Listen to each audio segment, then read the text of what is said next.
Welcome to the Grief Ladies, the practical guide to what comes next. I'm Kelly Daugherty. And I'm Karyn Arnold, and we are two grief professionals with over 50 years of combined experience. We're here to validate, educate, and give you tangible tools you can actually use. Each episode motivates you to take action and reminds you it's okay to want to feel better. This is the Grief Ladies, a guide to what comes next.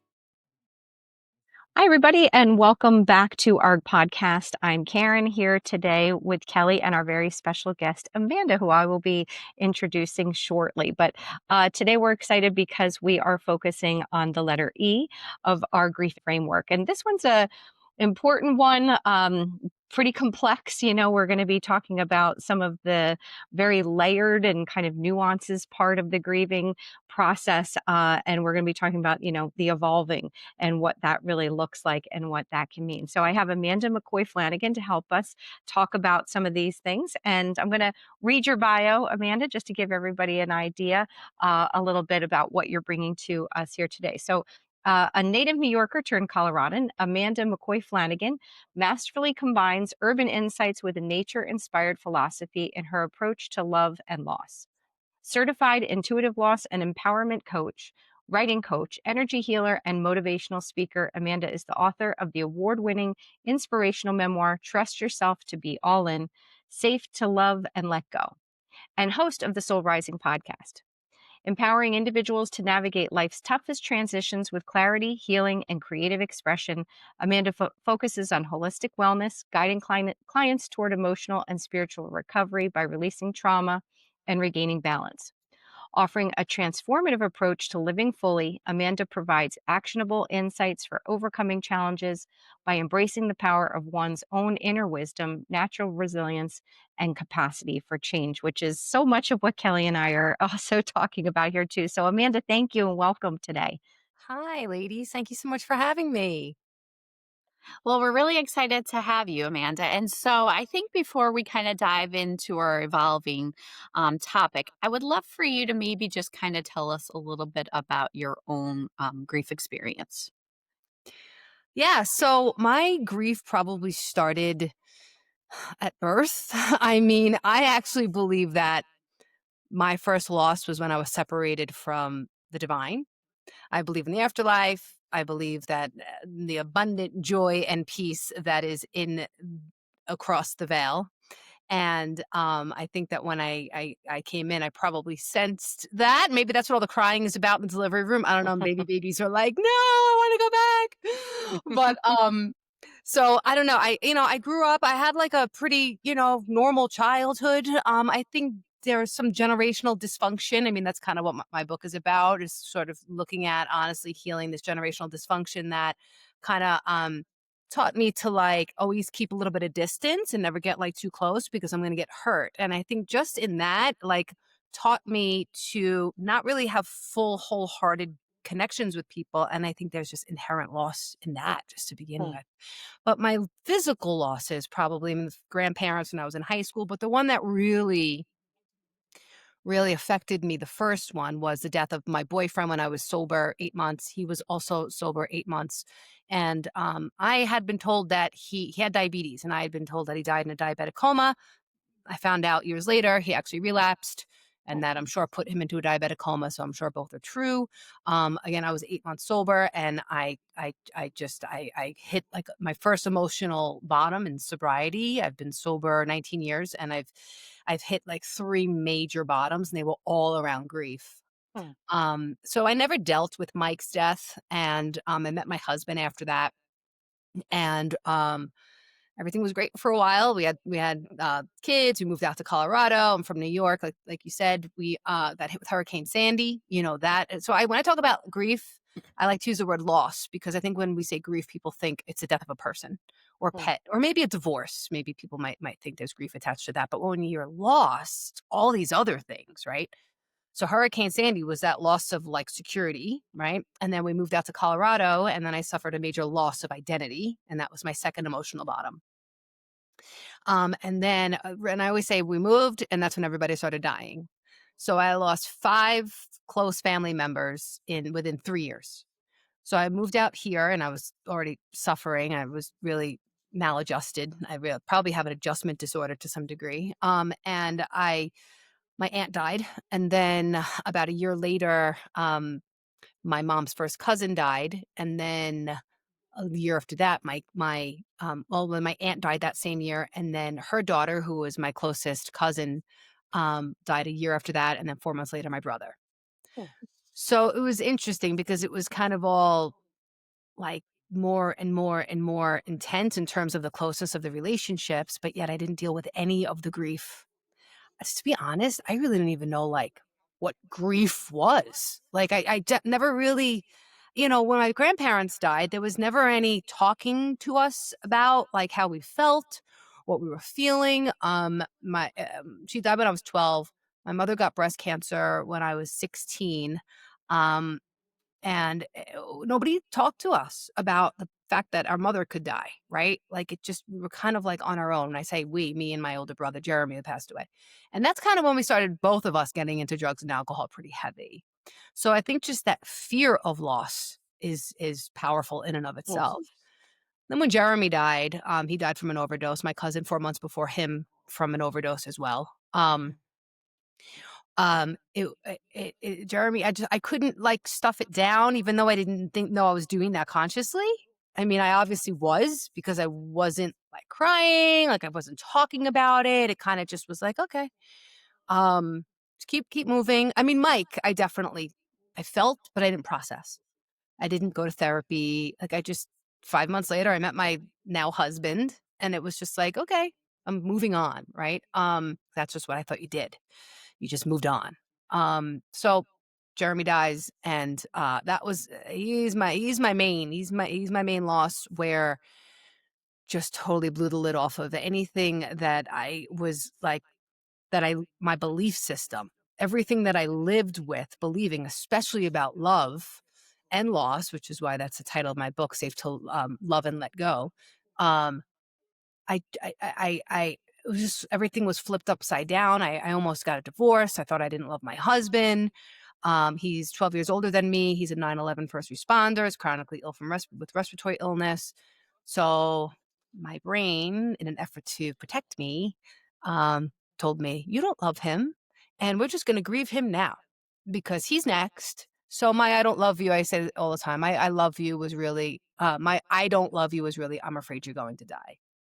So I'm really passionate about talking about grief and really in the ways that it manifests, because if I believed that and we didn't go to counseling and I didn't dig deep, which ultimately brought me to my true self, brought me to my self-worth, brought me to just who who I have always been meant to be. Like I didn't know myself. I was 12 years sober when my brother died, and I still didn't know myself. I still, just was kind of functioning like it made me real, is what I guess you could say. I always thought I was real. I mean, my last name is McKoy, real McKoy. Like I always thought I was real. Like I am, if you ask my friends. I mean, I don't beat around the bush. Like I'm kind of pretty, you know what you're getting with me. But I was lying to myself about a lot of stuff, and I didn't know that until Jeremy died. And I was forced to look at it. Yeah. Wow. Well, so I'm curious, from a sobriety standpoint, like how did you maintain that sobriety going through all of those difficult transitions and losses? And, being from Long Island, I mean, my friends came up after Hurricane Sandy. I mean, I've seen the Yeah. devastation, like it was awful. And then, but you had all these losses. How did you maintain that sobriety? So when I was 8 months sober and I lost Mike, that was when, like, I was never like a suicidal kind of alcoholic. Um, I always say like I'm such a, well, not so much anymore, but I was such a masochist that I would rather like suffer. I'd rather like stay alive and just suffer. Um, but when Mike died, I had this thought, oh my God, like maybe I should die too. Like almost probably because I wanted to be with him. And that scared the crap out of me. So I had a sponsor at the time who, we always say in the rooms of recovery, like there's no coincidence why we choose our sponsors, because her husband had died a few years earlier. And I mean, at that point I had no major loss, so I didn't choose her for that, but my soul knew. And I said to her, Tara, I said, what do I do? Like, what do I do? Like I was just lost. And she said, okay, you're on step 8. Keep going. just jump into your steps even harder, right? And then once you get done with the steps at 12, do all 12, then start sponsoring women. So that's what I did. I put myself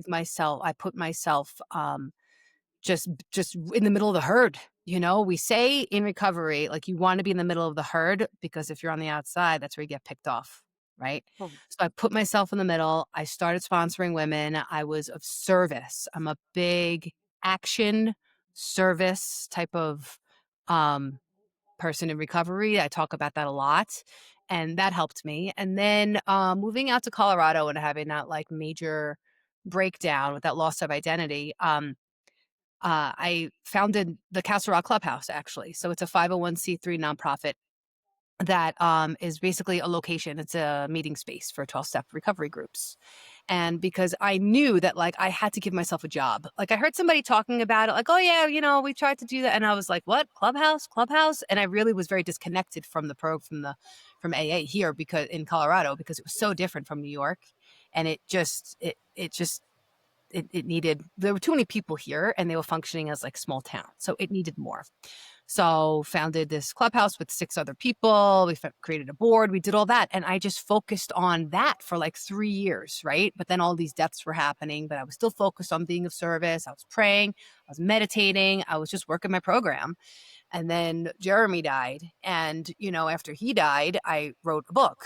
So all of the way that I've gotten through and maintained my sobriety and not turn inward and want to essentially kill myself, because that's what I think. I said this morning in a meeting, it was like a socially acceptable slow boat to suicide, like, it was just, I didn't have to do that because I had something else to focus on that was not just about me. Like, yes, all those things I did to help me cope and to help me heal. Like, I opened the clubhouse because I was scared for my own sobriety, right? I wrote this book because I wanted to write a book.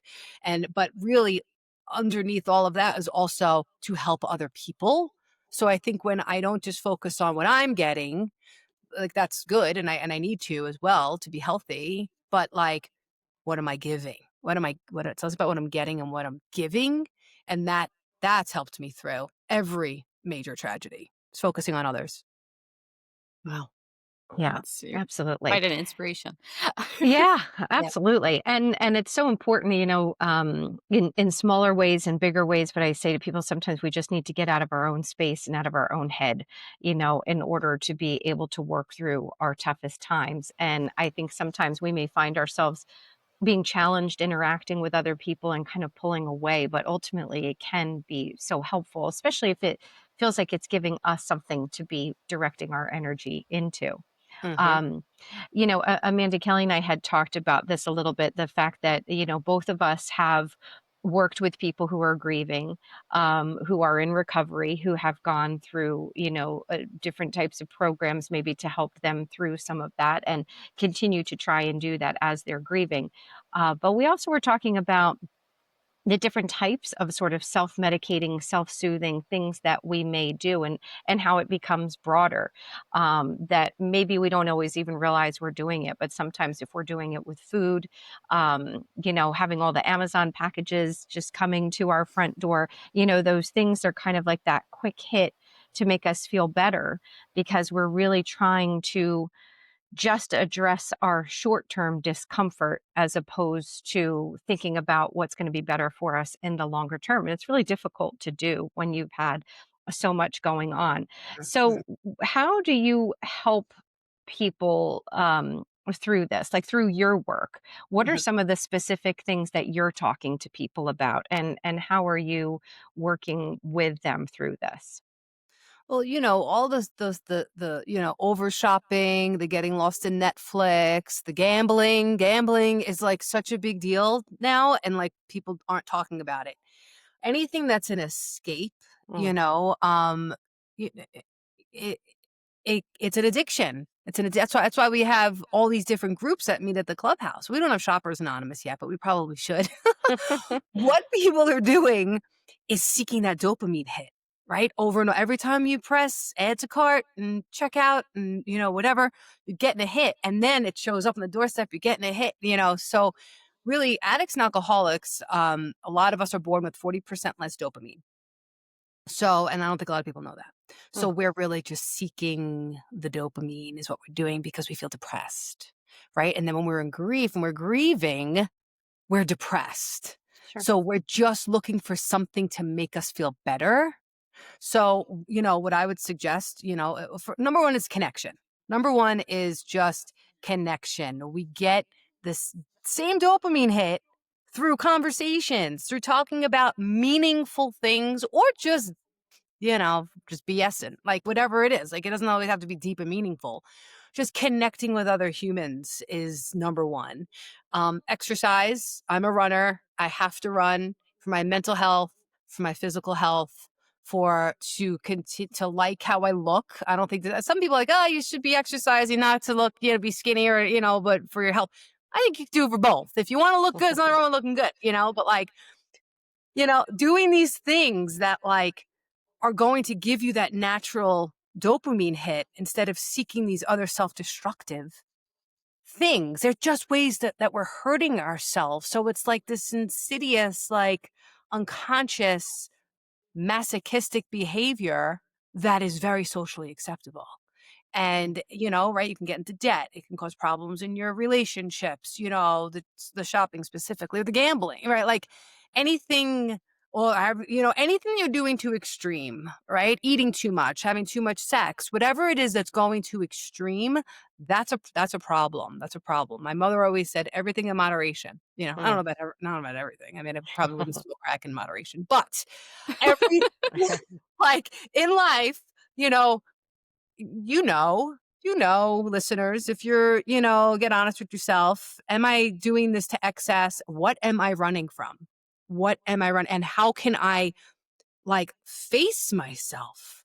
Like at some point, we have to face the pain. We have to face ourselves. We have to look at ourselves honestly. And easier said than done. I've been doing it for a very long time in recovery. It's what we do. It's how we stay sober. We have to look at ourselves honestly and say, okay, this thing is hurting me. Either I want to get rid of it, or how can I integrate it in my life in another way that serves me? That's a whole other kind of conversation. But doing things that make you feel good about yourself instead of continuing to harm yourself. And I think in grief, there is, again, this like insidiousness about it that like, because our loved ones suffered most of the time, right? Death usually comes with suffering unless you just die in your sleep. But like, I don't know. Like there was this thing, I guess, for me that was like my brother suffered so much and I'm sober, right? So like that's a whole other layer there. I'm the little sister. I'm the little cousin. I was always the youngest of all the cousins. My cousin dies, my brother dies, and it's like, and I'm here like flourishing and I'm doing well. Like I should suffer too. And that's essentially what my disease did. It weaseled its way in and tried to hurt me in another way, tried to make me blow up my life because addiction is not about the drink or the drug. It's a mental illness. It's an obsession of the mind. And it's in it to escape whatever I'm feeling. Whether I'm happy or I'm sad, it doesn't matter. I'm always uncomfortable in my skin, and I want to escape. So the drink or the drug is just that symptom. So getting honest about what's going on in here, right? They're all obsessions if you look at it. The shopping, the sexing, the gambling, all of it, the eating. It's all an obsession. We get obsessed with these certain thoughts, and then we have to do it, and it feels good. We get the hit, so we keep doing it. So yeah, finding healthy outlets. For me, exercising, eating healthy, journaling. Journaling is a huge way to face yourself. Like it's so powerful. Like if you're confused, especially if you're like, yeah, I sense this thing is going on under the surface, but I don't know what it is. Journaling really helps to bring it up. So those are probably the ways, but connection for sure, number one. Looking for a grief community that actually feels supportive, not overwhelming? We built one. The Grief Ladies community on Facebook is a private, free space where you can connect with others who are navigating life after someone they love has died.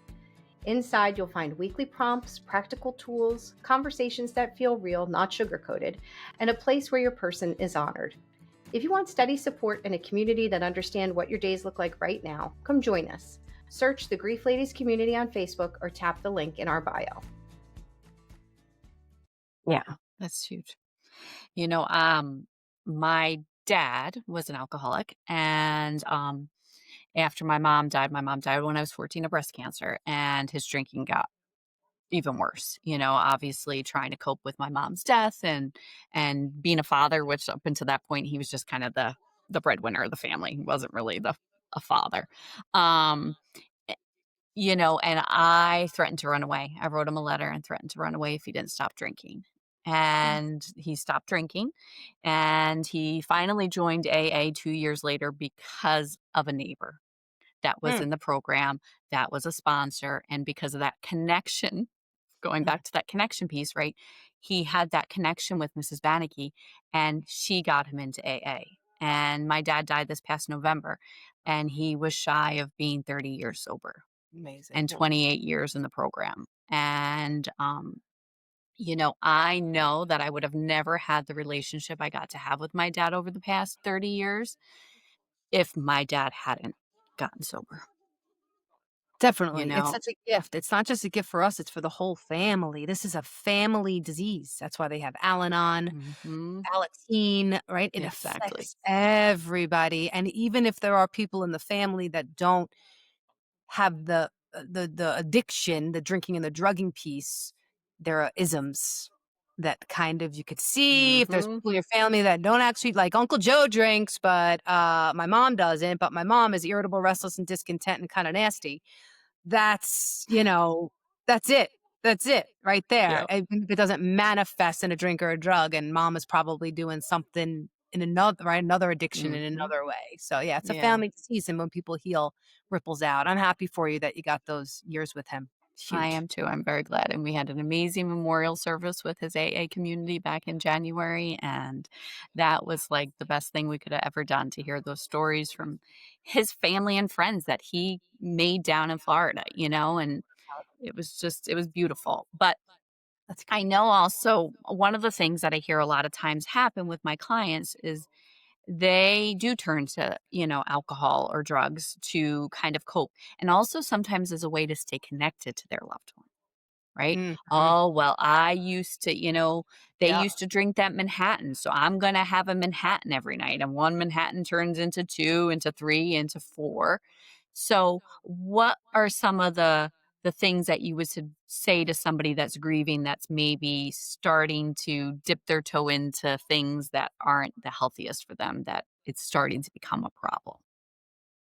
You know, we hear often like, "Oh, they would want you to be happy," Yeah. or "They would want you to be." How do you know what they would want? I mean, we assume they want us to be happy. We assume they want Mhm. us to be healthy, but that doesn't really matter what they want.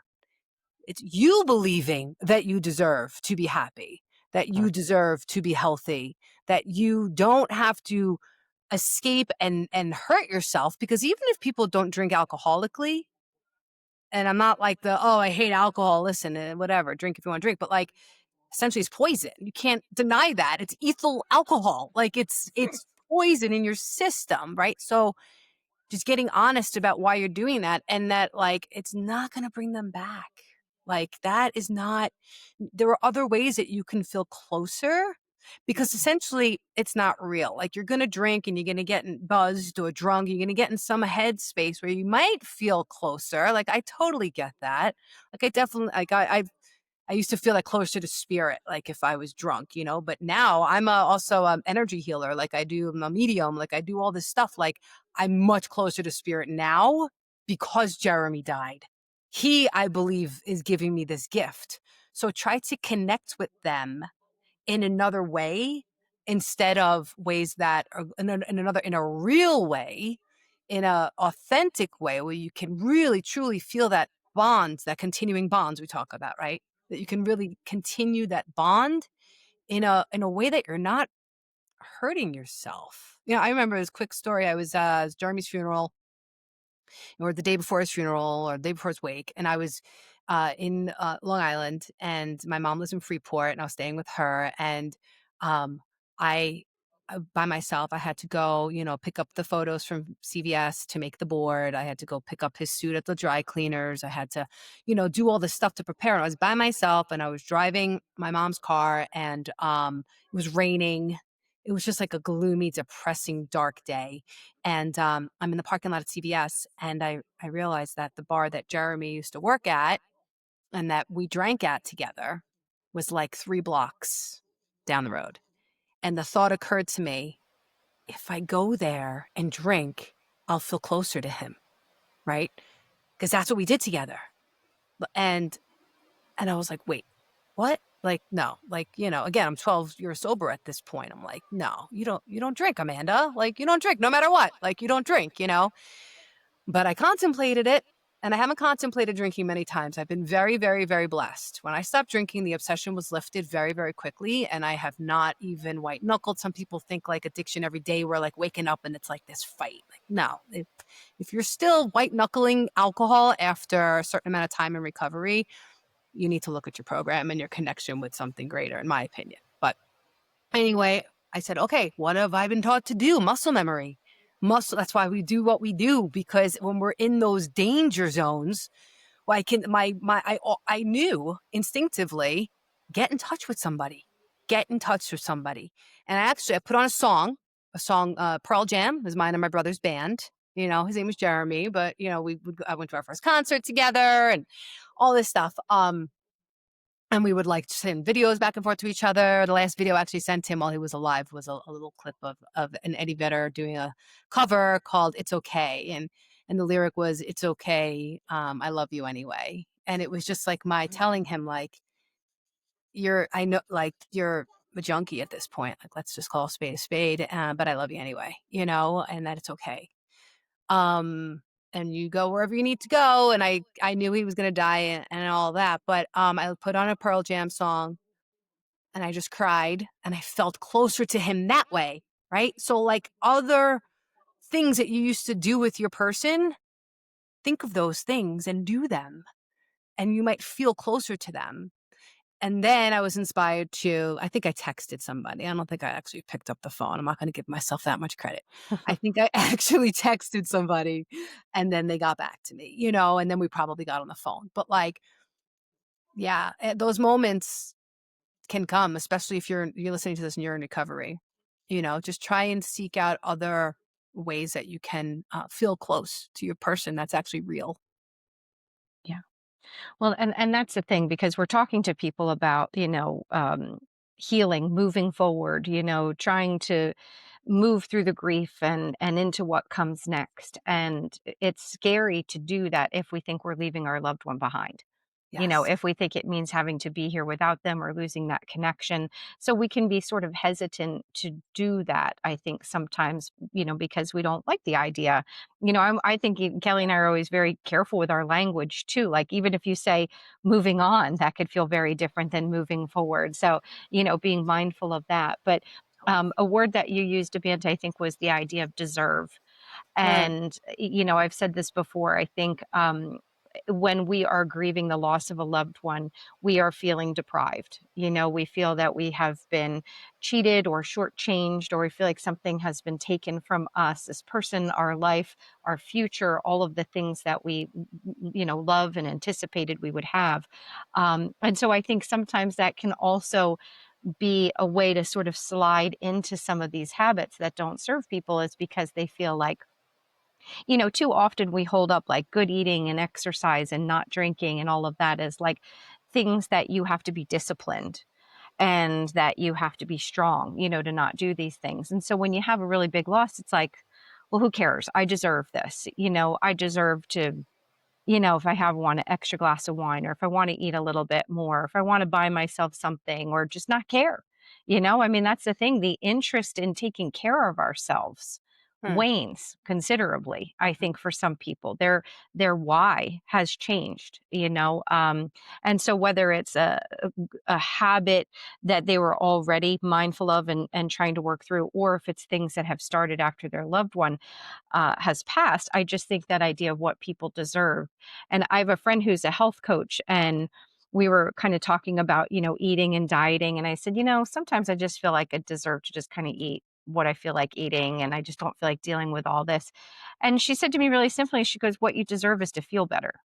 That's mm, what you deserve. mhm, mhm. And that really, the idea of what I deserve and how I was framing it versus what was actually, again, I think of like the short term, long term is important, I think, especially in this context.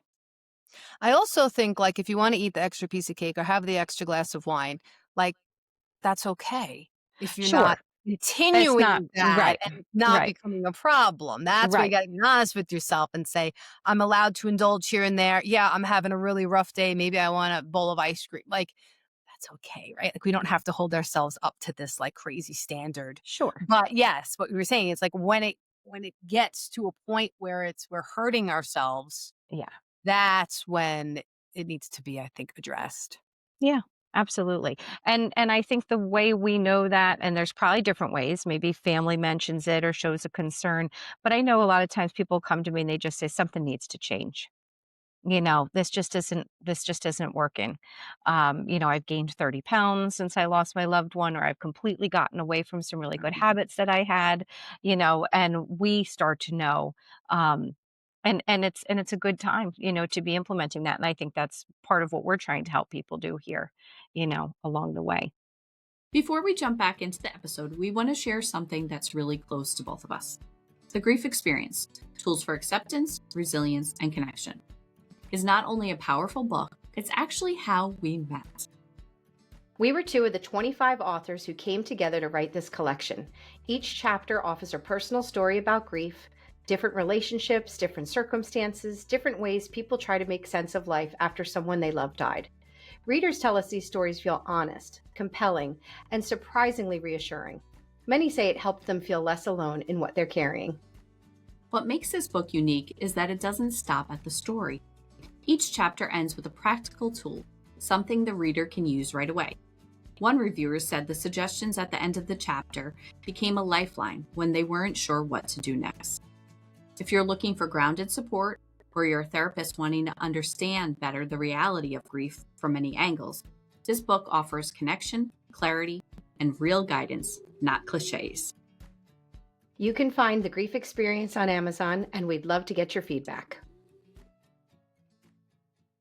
So we're going to switch gears now a little bit, Amanda, and we're going to go into our Celebrate Their Life segment. And so you've shared already about, your book that you wrote in memory of your brother Jeremy. And so what are some ways that you celebrate his life and maintain and keep that connection you had with him? Well, somebody just told me today that the Mets are doing really well, and my brother was a huge Met fan. Mets and Giants, those are his teams, and I just love that you're from Long Island. Yes, and that's my dad's teams was the Mets and Giants too. So Perfect, perfect. So I'm not like a big sports person. My husband isn't. I have 2 girls, they're dancers and singers, and we're not really like a sport family. But I think I'm going to pay attention. I think it's the Mets and the Phillies. I think it's they're kind of, I think, battling it out for the World Series, or they're close or whatever. Somebody told me so. Uh, and that's really exciting because the Mets kind of sucked for a long time. And it's so funny because yesterday, I don't know, like the phrase "you gotta believe" came to me, and I swear, right? That's the Mets phrase, and I had uh-huh. no idea. Like, I was probably thinking about it in terms of something else, but the phrase came up, and I had no idea that the Mets were doing well. So I think I'm gonna like celebrate him and honor his life by rooting for the Mets and paying attention to like what they're doing, and that's meaningful because right after he died, after the day, I think it was the afternoon of his funeral or the next day, I took my mom's car to get washed, and I was with Jeremy's daughter's mother. She was my niece was 9 when he died, and we were in the car, and we were at the car wash, and I noticed like the number on the house like was 225, which was the number of our house growing up. Like, I noticed some of these signs, and then when we went back to my mom's apartment, we went in the back door. It was what's I'm looking for? It was chalked open or whatever with um a little Mets baseball bat. Like a little tiny like souvenir bat was just lodged underneath it. And I was like, "Oh my gosh, Sheila, do you see that? It's a Met, it's Met." So it was like my brother usually comes to me and like signed like three.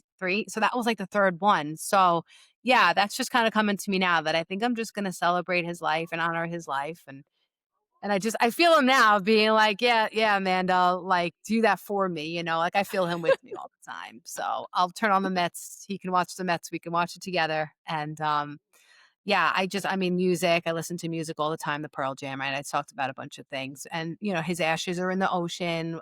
They're actually, I think, on it, I want to say Atlantic Beach. I don't know why they're in Atlantic. I must have been in Atlantic Beach, or we went there for some reason with my mom. Oh, I think I was home visiting and we rented a place in Atlantic Beach that year. Anyway, I have a tattoo for him. It's actually a Pearl Jam lyric, but it relates to my recovery, and it's ocean waves. So I'm going to see my dad tomorrow in Florida. My other brother's going to be there.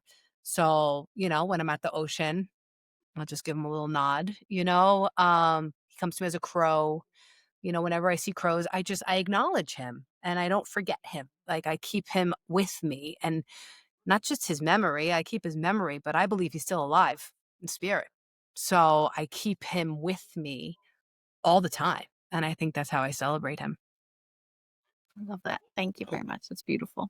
Yeah. And my dad will be up there cheering on the Mets as well. So I know. I told him I'm really excited. Like, it's been it's been a long time since 1986. 1986, baby. That's right.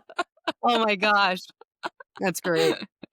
Well, and that's exactly, what we try to talk to people about is maintaining those connections, honoring our loved ones, because it's really difficult and confusing, I think, sometimes as people are moving through time, working through some of the different things, if they do start to feel better, it can also be a little confusing.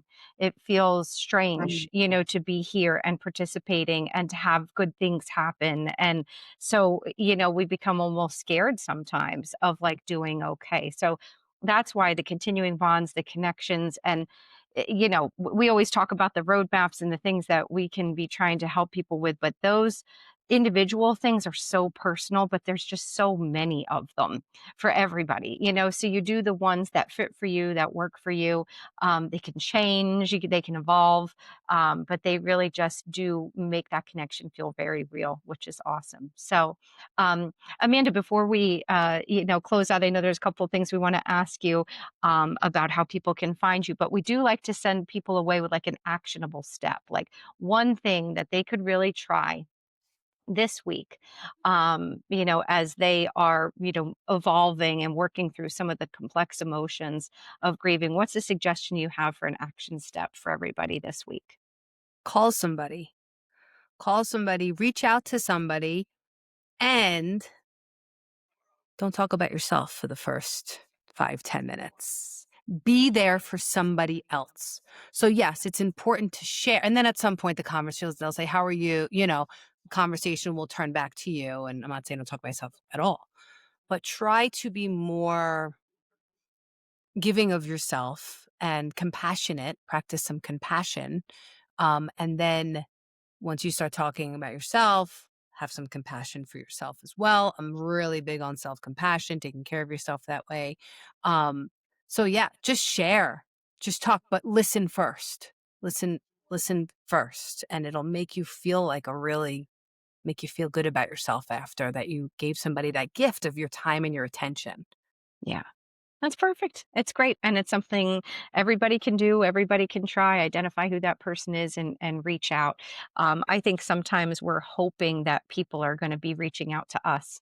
And that's one thing that Kelly and I both hear from grieving people, that with the passage of time, it feels like people are kind of drifting away. And we hear people say, oh, they have their own lives. And so, sometimes, yeah, we can reach out, check in, and then we may really start something where we're hearing from them more often. So, perfect Mhm. suggestion. I love that. So thank you for sharing that.